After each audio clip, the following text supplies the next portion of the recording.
வணக்கம் friends, welcome to life coaching by Ravi. நம்ம manifestation கோர்ஸில் ஜாயின் பண்ணதுக்கும் எல்லாத்துக்கும் நன்றி. நம்ம சேனலை சப்போர்ட் பண்ணுற எல்லாத்துக்கும் நன்றி. இன்றைக்கி நம்ம பார்க்க போகிற ஒரு முக்கியமான பதிவு என்னென்னா பண வசியம், பண ஈர்ப்பு. ஓகேங்களா, மணி அட்ராக்ஷன். அதோட சீக்ரெட் என்ன அப்படின்னு பார்த்தீங்கன்னா, அது ரொம்ப சீக்ரெட். முக்கியமான விஷயம் என்னென்னா ஏலக்காய்ங்க. ஏலக்காய் உங்கள் எல்லாத்துக்குமே தெரியும். நம்ம வந்து முக்கியமாக பார்த்தீங்கன்னா, இது ஏன் இந்த முக்கியம் அப்படின்னு பார்த்தீங்கன்னா, இது வந்து மகாலட்சுமியோட அம்சம். குபேரனுக்கு ரொம்ப பிடிச்ச விஷயம் இந்த ஏலக்காய், ரைட்டுங்களா? உங்கள் கையில் அப்படி ஒரு 3 ஏலக்காய் எடுத்து வச்சுக்கோங்க. இது 10 ரூபா வச்சுங்க. உங்களால் எந்த அமௌண்ட் முடியுதோ, ரைட்டுங்களா?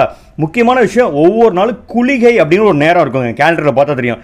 அந்த நேரத்தில் இது மாதிரி உங்கள் பணத்தை வச்சுக்கிட்டு உங்களால் எவ்வளோ பணம் எடுக்க முடியுமோ எடுத்து 3 ஏலக்காய் வச்சுக்கிட்டு, நான் பணத்தை விரும்புகிறேன், நான் பணத்தை காந்தமாக ஏற்கிறேன், பணம் என்னை நோக்கி வந்து கொண்டிருக்கிறது, நான் பணத்தை விரும்புகிறேன், பணத்தை ஏற்றுக்கொள்கிறேன், இந்த பணம் எனக்கு கிடைத்ததற்கு நன்றின்னு சொல்லிட்டு இந்த ஏலக்காய் வச்சுட்டு இருக்கிற இந்த பணத்தை எடுத்து நீங்கள் உங்கள் வீட்டில் வச்சுருக்கிற உண்டியலில் கரெக்டாக போட்டுருங்க.